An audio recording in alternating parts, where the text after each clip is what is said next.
It's beer o'clock on Real Ale Craft Beer. Today we've got a beer from Aldi. It's their 10-4 Brewing Lager. It's 4.1% ABV in a 440 milliliter can. The can was about £1.50 in my local Aldi. Let's get it out into a glass and see what we get. Thank you for the lovely tweets, by the way.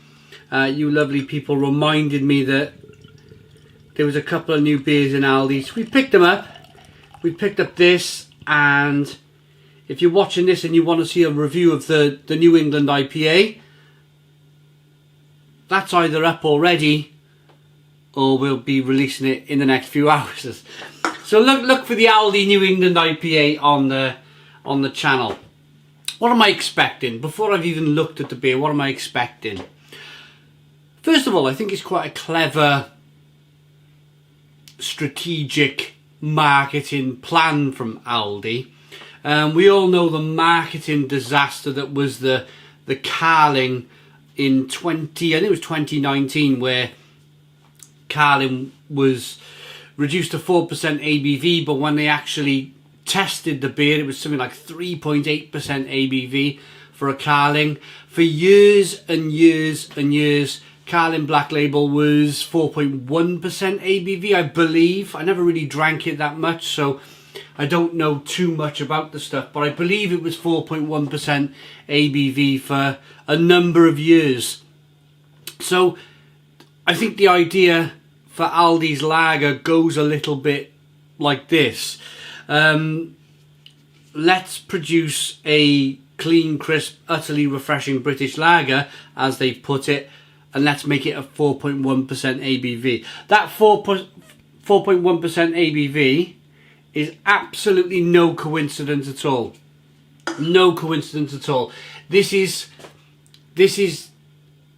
goading, baiting, getting the lager drinker that drinks lager at 4.1% ABV to buy their beer. And that's no bad thing. That's no bad thing. It's life. One finger white head, good levels of carbonation, quite a clear looking beer, although there is a little bit of sediment there floating around in the glass. Let's get the aroma.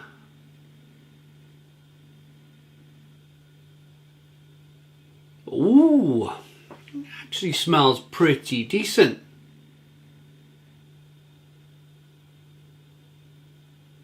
It's got a really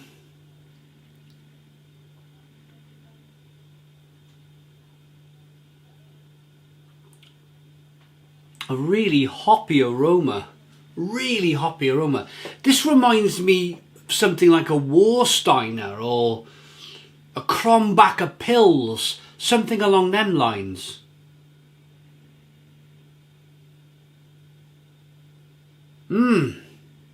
Smells good. Grassy, kind of lemony, spicy, peppery, maybe some Saaz hops in here. That smells fantastic. Let's dive in. Cheers.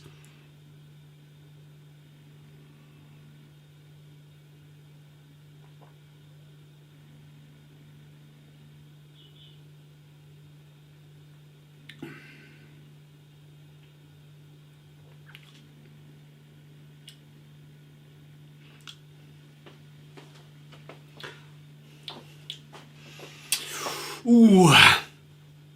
Ooh, it's tantalizingly close.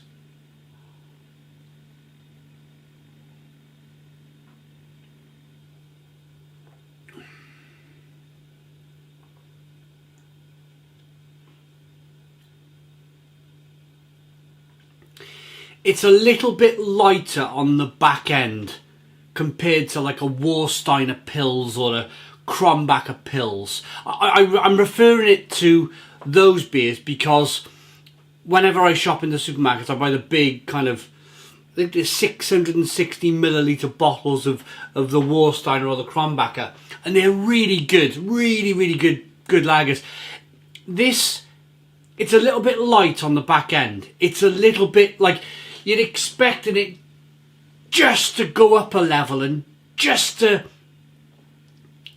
close off the flavour, if you know what I mean. Close off the flavour. So it's hoppy, it's crisp, it's refreshing.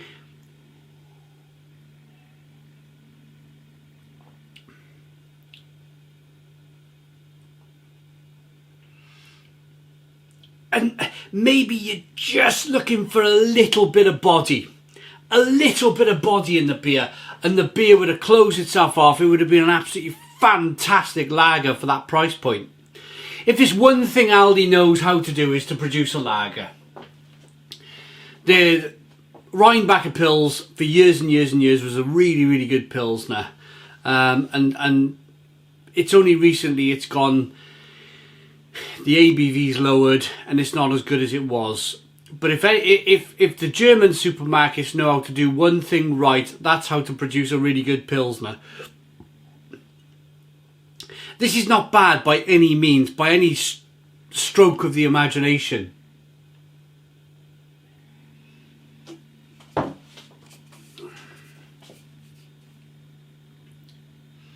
Brewed with 100% British ingredients, this lager is crisp, clean and utterly refreshing. So the very fact that I'm referring to this beer as being a German Pilsner, even though it's 100% British ingredients, is a testament really to the quality of this beer. A testament to the quality of this beer. It is a good beer, it's a really good beer. It could have been a great beer. It could have been a great beer. If it just had a little bit more mouthfeel, it could have been a great beer. But albeit, this is still a very, very good lager.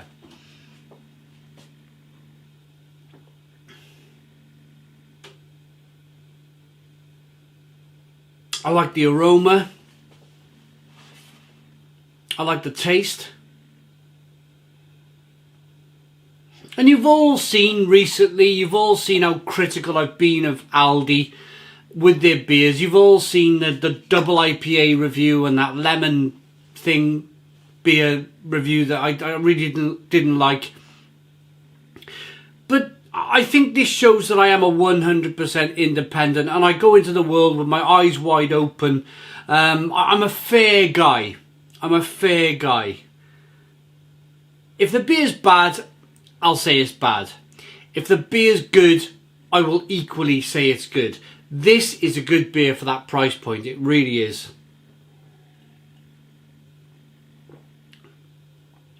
There's nothing wrong with that at all. I just wish if it was going to be a great lager, it would have a little bit more body. Maybe a little bit more of a hoppy, bitter finish, and then it would have just completely wrapped it up into a full circle of being the complete lager. It really is close to being that. I like it enough to give it an 8 out of 10. It's an 8 out of 10 from Real Ale Craft Beer. Please put your comments in the comments box. Subscribe to our daily beer and food reviews. Give us a big fat thumbs up. Boom! Cheers.